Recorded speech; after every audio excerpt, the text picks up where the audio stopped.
That day began like any other for Marcus Hale. He stepped out of the silver SUV parked in front of St. Elora Hospital's main entrance with a presence that couldn't be mistaken. The calm command of a man used to holding life in his hands, used to the weight of a scalpel and the gravity of decisions that changed destinies.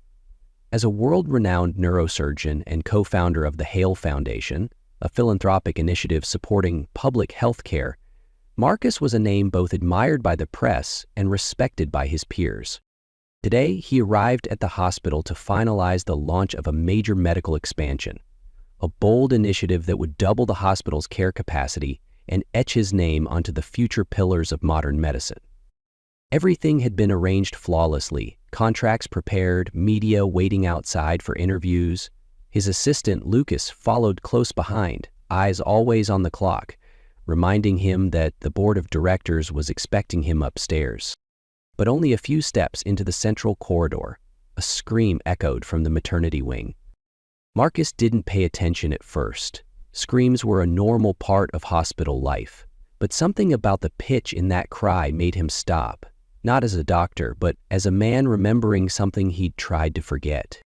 He turned his head, and his heart seemed to seize mid-beat. The woman on the stretcher, writhing in agony, her long braided hair drenched in sweat, was none other than Amara Wells. Santorini, 3 months earlier. A rare evening rain draped itself across the white rooftops of the Greek island, like a melancholy melody slipping in at the end of summer.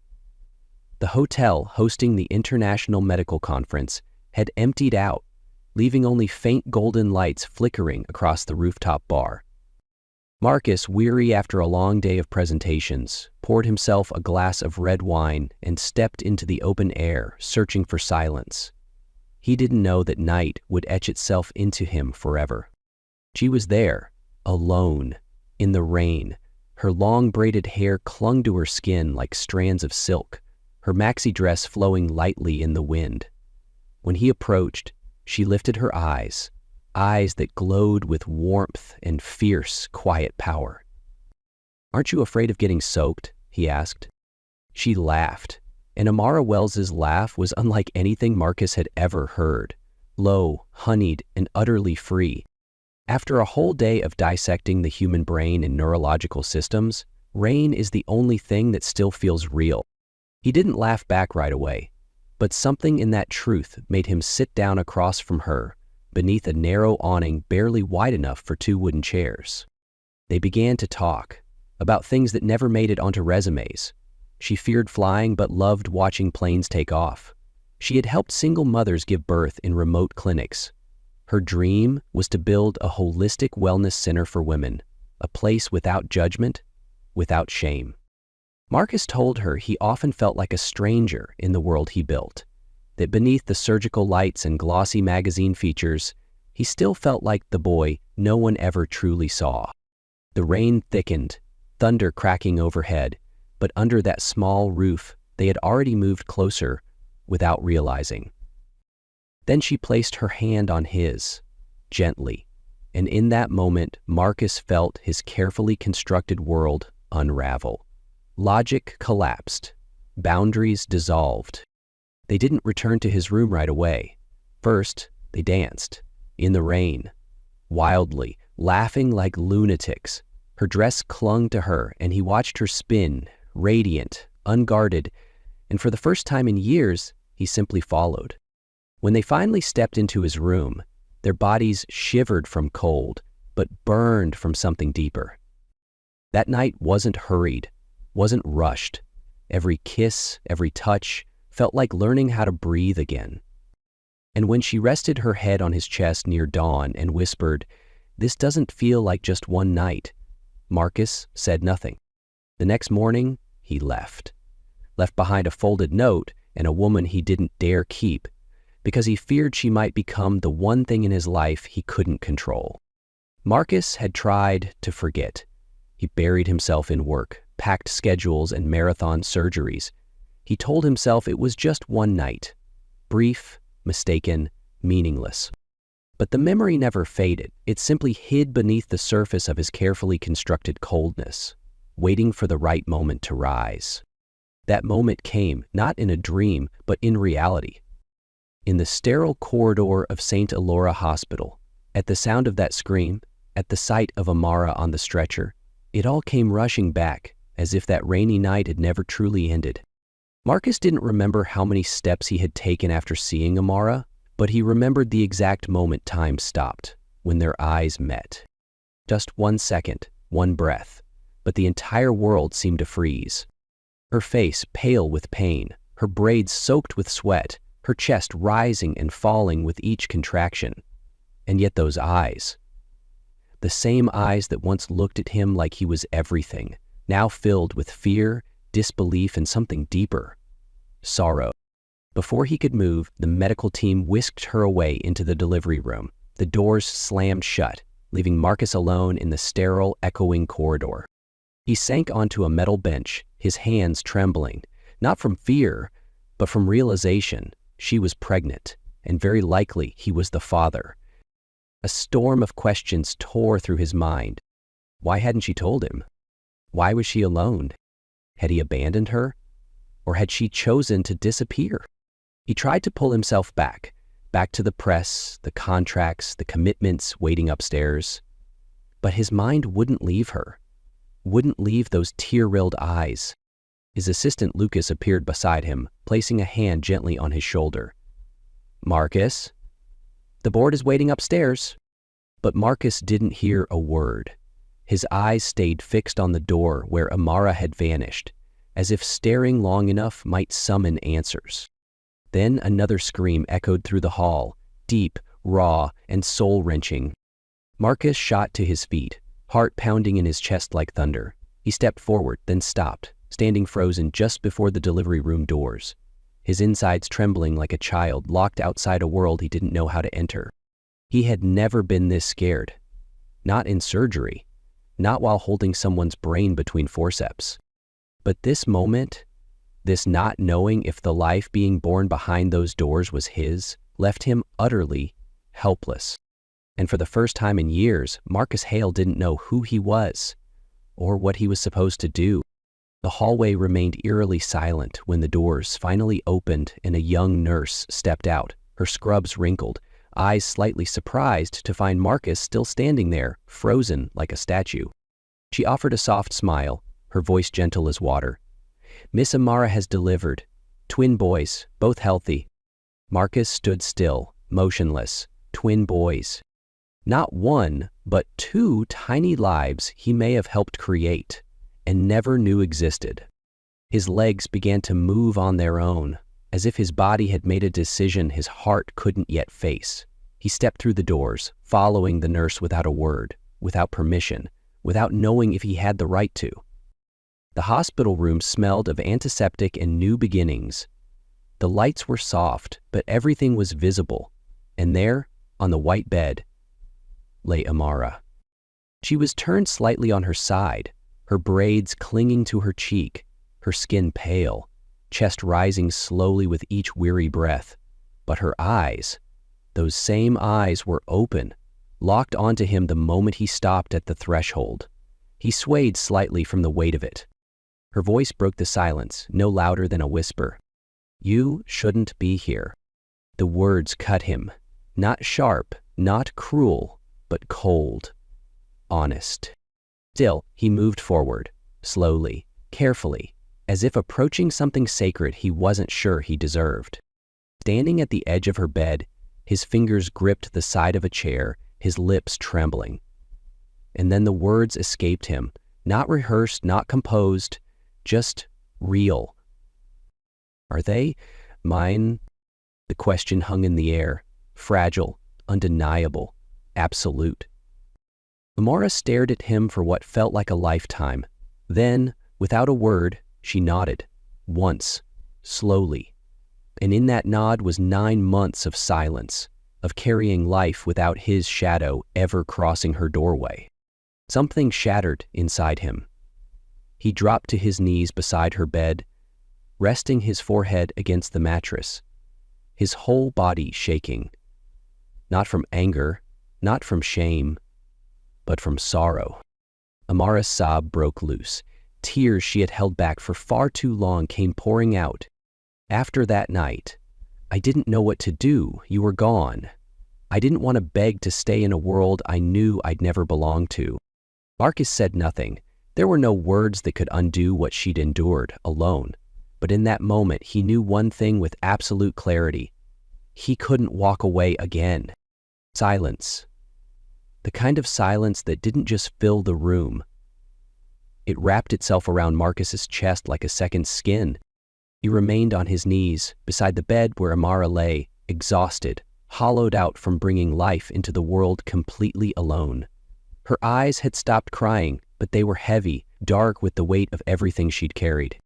Looking at her, Marcus felt like he was staring at something he had broken, and no amount of time would ever fully repair. "I'm sorry," he whispered, not meeting her gaze. I left you when you needed someone most." His voice trembled, brittle and bare, and when he finally looked up, his eyes were red, but he didn't hide. There was no armor in him now, only the raw ache of remorse. "I used to think emotions made people weak. I've lived a life ruled by reason, by control. But you're the only person who ever made me want to take that mask off." Amara said nothing. She just looked at him, and in her eyes was a grief far too deep for words. Marcus exhaled shakily and reached inside his coat. His fingers searched for something he hadn't planned to carry that morning, but somehow always did. A velvet box. When he pulled it out, Amara froze. Her eyes widened, not at the box, but at the impossibility of it. "This ring," he began, voice softer than breath. "It wasn't meant for you.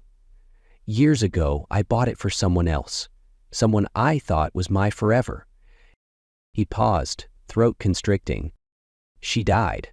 Before the wedding. Car accident. I kept the ring tucked away in a drawer. For nearly a decade, no one ever saw it. No one even knew it existed." Amara's eyes glistened again, not because of the ring, but the story behind it. "I didn't bring it for another proposal. I brought it because it used to represent a love I couldn't protect. And somehow after that night in Cape Town, when I was packing, I just put it in my coat. I didn't mean to, but I did, and it's been there ever since." He opened the box. The diamond didn't sparkle like in movies. It glowed gently under the hospital light, quiet and sincere. "You're the only one who's ever made me want to live better. And I didn't. But if there's any part of you that still believes in what we were, please let me spend the rest of my life making it right. Not for the boys, not for guilt, but for love. Real love. The kind I ran from for too long." He took a breath, the kind that felt like a cliff before a fall. "Marry me, Amara." Time paused. Amara brought her hand to her lips, tears flooding again, but this time from a different place. Release. Relief. Wonder. "You idiot," she whispered. "I thought you'd never come back." Marcus let out a shaky laugh, his chest rising with something that almost felt like peace. "But I did," he said gently, reaching for her hand like it was sacred. And she nodded, slowly, softly, shaking. Outside the room, two nurses gently shut the door. One wiped a tear and whispered to the other. They were meant for each other. 3 days later, a sleek charcoal car turned onto the tree-lined road leading to the Hale family estate. Amara sat in the back seat, her hair pinned up, arms gently wrapped around the twin boys sleeping soundly against her chest. Beside her, Marcus stared ahead, his jaw clenched, fingertips tapping lightly on his knee, a familiar habit whenever he braced for a battle he couldn't predict. "Whatever happens in there," he said, voice low, "don't back down. I'm with you." Amara nodded, lips pressed into a line, not out of fear, but because she knew she was about to enter a world where love like theirs had never been welcome. The front doors opened into a long velvet-carpeted hall, lit by a towering chandelier that bathed the space in elegance and coldness. At the far end stood Eleanor Hale, Marcus's mother, like a statue carved from crystal, flawless, proud, and poised to slice with a glance. She looked at Amara, then at the children, then back at Marcus. Her gaze dropped, inch by inch, until the silence became suffocating. "You can't be serious, Marcus. Bringing this into our home?" The word "this" needed no clarification. It dripped with disdain, prejudice, and old money arrogance. Marcus stepped forward, placing himself squarely between his mother and his family. "This is my wife. These are my sons. If you can't speak to them with respect, don't speak at all." The air cracked with tension. Eleanor stiffened, lips curling slightly, voice edged with venom. "She's not one of us. Do you realize what this does to the Hale name? The press, the investors, our legacy?" "I don't care about legacy anymore," Marcus cut her off. His voice wasn't loud, but it was steel. "I've spent my whole life performing for this family, earning your approval. But if that means abandoning my wife and my sons, then you lose me too." Eleanor inhaled sharply, but before she could reply, another voice interrupted the silence. Charles Hale's, Marcus's father, stepped into view. He didn't speak right away. He simply walked over to the twin bassinets placed in the corner, leaned down, and studied the two tiny boys sleeping peacefully. He extended a single finger, slow and hesitant, resting it gently on one baby's belly. The child shifted, then wrapped his little hand around the fingertip. "They have your hands," Charles said. Quiet, but louder than any blessing Eleanor had ever given. Marcus looked back, eyes softening. Behind him, Amara remained still, silent all this time, until she lifted her chin and stepped forward. She looked Eleanor straight in the eyes. "I didn't come here to be accepted," she said calmly. "I came because the man I love wanted to share his family. But whether you accept me or not, I'm not leaving." Eleanor froze. For a long moment, no one moved. Then, from the corner, a young cousin of Marcus wandered closer, gazing at one of the babies. She giggled as the infant latched onto her finger. The air didn't shift completely, but something cracked. Not forgiveness, but a beginning. Marcus wrapped his arm around Amara, drawing her close. "This family will either change or be left behind," he said softly. "But I will not let my sons grow up thinking they are anything less just because their mother wasn't born into your world." 1 week later, Marcus quietly moved Amara and the twins out of the Hale estate. No farewells, no announcement, just a single note left on the mahogany coffee table. "We choose to build a home, not survive a battlefield." The car slipped past lakeside roads, away from the city's center and toward the quiet suburbs, where still water mirrored the sky, and red maples lined the horizon like flames in the wind. At the end of a cobblestone path stood the house, not large, not flashy, but crafted with the kind of care that came from dreaming. The chestnut door opened to reveal a space flooded with natural light, soft white curtains, pale linen sofas, and a single black and white photograph on the wall.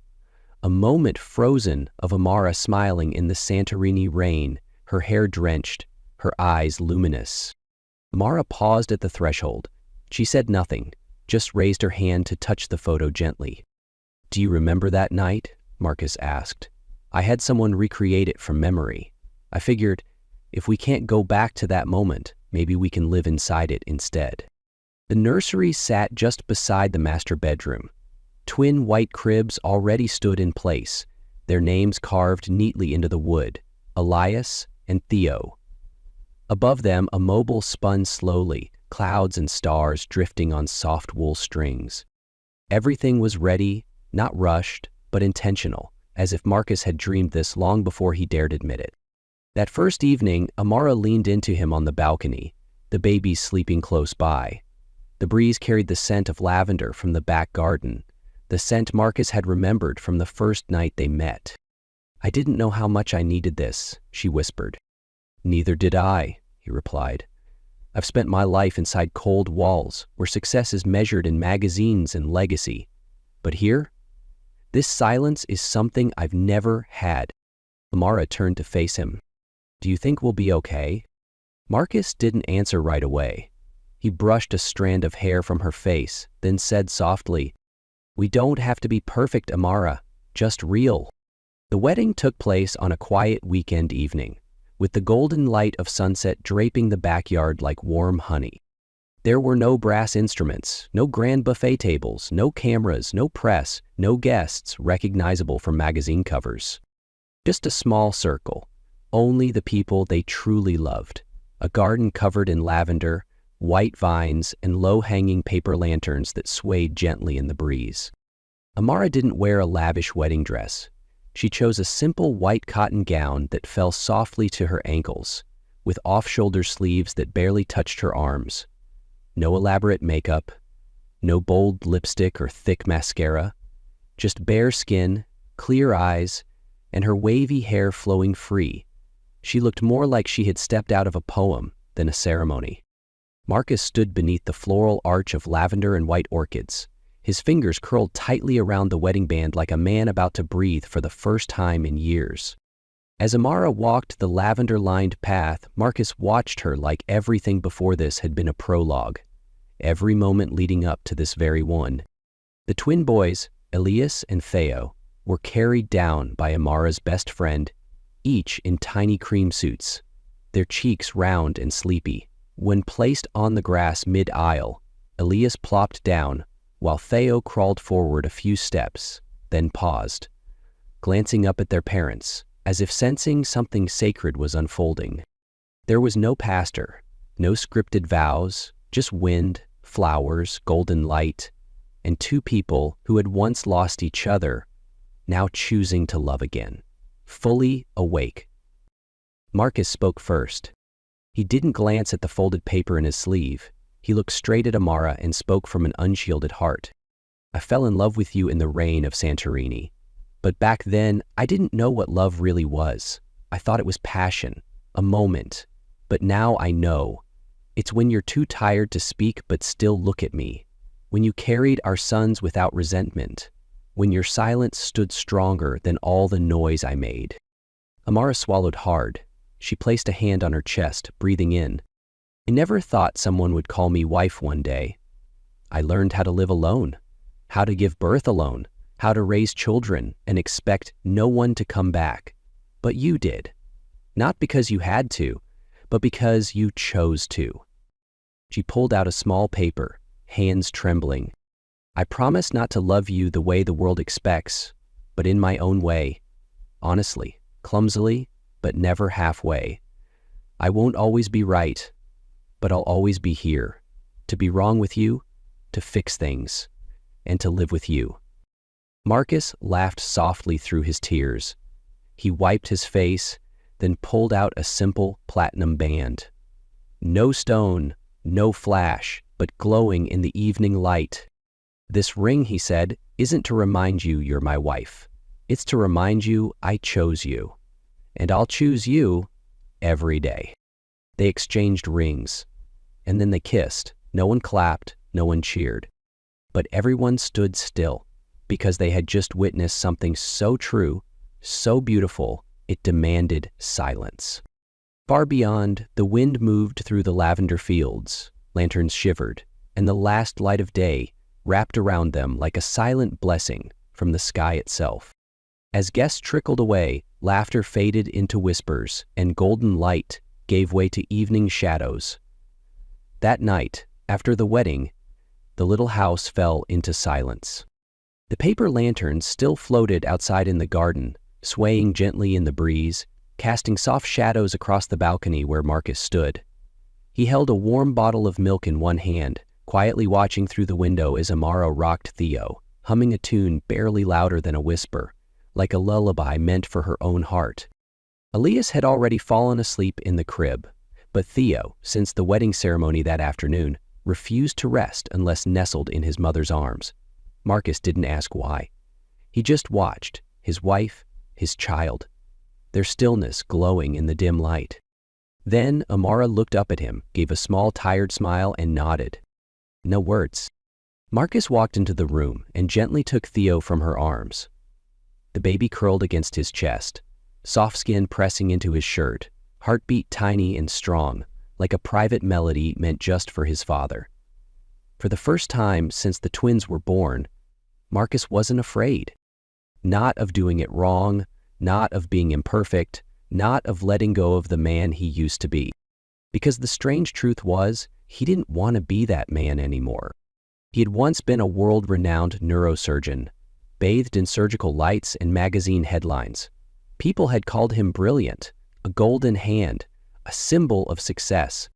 But no one had ever called him Dad.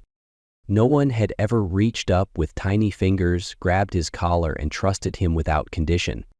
The next morning, Marcus woke earlier than usual. Sunlight crept in through the linen curtains.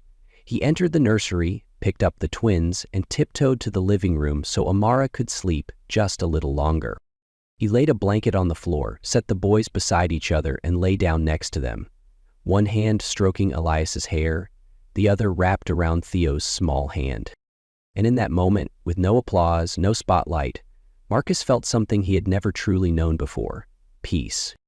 Not from achievement, not from admiration, but from two tiny souls breathing beside him, and a woman who believed in him with everything she had. He didn't need to become anything more. Didn't need to prove himself. Didn't need to win. He just needed to be here, fully present with them. When Amara woke and stepped into the room, seeing her husband lying on the floor, the twins asleep at his side, she didn't say a word. She just stood quietly, hand pressed to her heart, smiling. For a fleeting second, she thought, if there is such a place as heaven, maybe it looks like this. The following month, Marcus received an invitation to speak at an international medical conference, one of those events where his name had once been synonymous with headlines and magazine covers. At first, he intended to decline, but as he began typing the email, Amara gently placed her hand over his. "You can't live in the shadows forever," she said softly, "not because I need recognition, but because you deserve to live fully." Marcus paused, then nodded. That day, he walked onto the stage in a charcoal suit, no tie, hair neatly cut, eyes steady as hundreds watched. He began with the usual composure, speaking about neurology, advances in cognitive treatment, clinical trials. But midway through, he stopped. Silence. Prolonged. Like he was listening to his own voice for the first time. "You know," he began again, voice quieter, "I used to think success meant seeing my name in journals, being invited to conferences like this. I thought the spotlight was the destination." He looked directly into the camera. "But lately, I've learned that light doesn't always come from the stage. Sometimes it comes from a living room where my son rolls over for the first time. From the voice of the woman I love as she hums lullabies. From the way she looks at me, not as a doctor, but as a man learning how to be a father." The auditorium held its breath. "I have children, 2 boys, and I married their mother, the bravest woman I've ever known. She doesn't need my name to prove her worth, but I need to say hers, because no one has taught me more about humanity, compassion, and forgiveness than Amara has." He paused again, then looked straight into the lens. "Her name is Amara Wells. She's a doctor, a mother, my wife, and the reason I'm standing here unafraid." One applause began at the back of the room, then another, then more, until the hall echoed with a standing ovation, not for his achievements, but for the truth he had just made visible. After the talk, as he exited into the corridor, Marcus saw Amara waiting. She wore a simple dress, hair loose around her shoulders. When their eyes met, he said nothing. He simply walked to her, took her hand, and kissed it in front of everyone. No one was shocked. No one objected. There was only one thing undeniably present between them: light. One evening, after the twins had fallen asleep, Marcus sat alone in his study. On the desk was the fountain pen his father once used, beside a blank page. No title, no outline, just silence. Waiting for something honest to arrive. He began to write, not with a plan, but with the quiet hope of leaving something behind for the future. To Elias and Theo, if one day you read this, I might be old or already gone. You might be fathers yourselves or standing at the edge of a big decision. And maybe, like I once did, you won't know who you are yet. I'm not writing this to teach you, but to share as a man who was once lost, once wrong, and once saved by two small boys and a woman with more strength than anyone I've ever met. I used to believe success was about being recognized by the world, but I've learned it's not about who knows your name. It's about who truly needs you. And the answer, sons, is you. If you ever feel like you're not good enough, not strong enough, not right enough, remember that I felt that too. But then one day I realized, love doesn't demand perfection. It only asks for your honest presence. You don't need to make something of yourselves to be worthy. Just live kindly, love honestly, and admit when you're wrong. The rest, time will teach. And if someone enters your life who makes you want to be better, don't let them go. Hold on, like I held your mother's hand, late, unsure, but never wrong. I don't hope you become like me. I only hope you live with your whole heart. And when you become fathers, hold your children like I held you, unafraid, unapologetic, unhurried. Let them know they are loved. Even if the world turns away, there will always be a place called home, where their father waits. With all my love, Dad. Marcus set the pen down. He didn't fold the letter, just placed it gently in a small wooden box on the shelf, next to journals he had never dared to open. Outside, Amara's lullaby drifted through the quiet. And for the first time, he felt he wasn't just living, he was leaving something behind. Each evening, they had dinner together. Not always perfectly. Some nights the babies cried, some nights the food burned, some nights they argued over who forgot the diapers. But when the night fell, Marcus always reached across the bed, found her hand, and held it. I don't want a perfect life, he often said, just one with you in it. And there was an afternoon like any other. Sunlight spilling through the window, casting the shadows of 4 figures across the wooden floor: Amara, Marcus, Elias, and Theo. He sat watching the boys play while she rested her head on his shoulder. We didn't choose the easy road, she whispered. But we chose the right one, he replied. And in that moment, nothing dramatic happened. No music swelled, no cinematic final line. Just a family, a life, real and enough.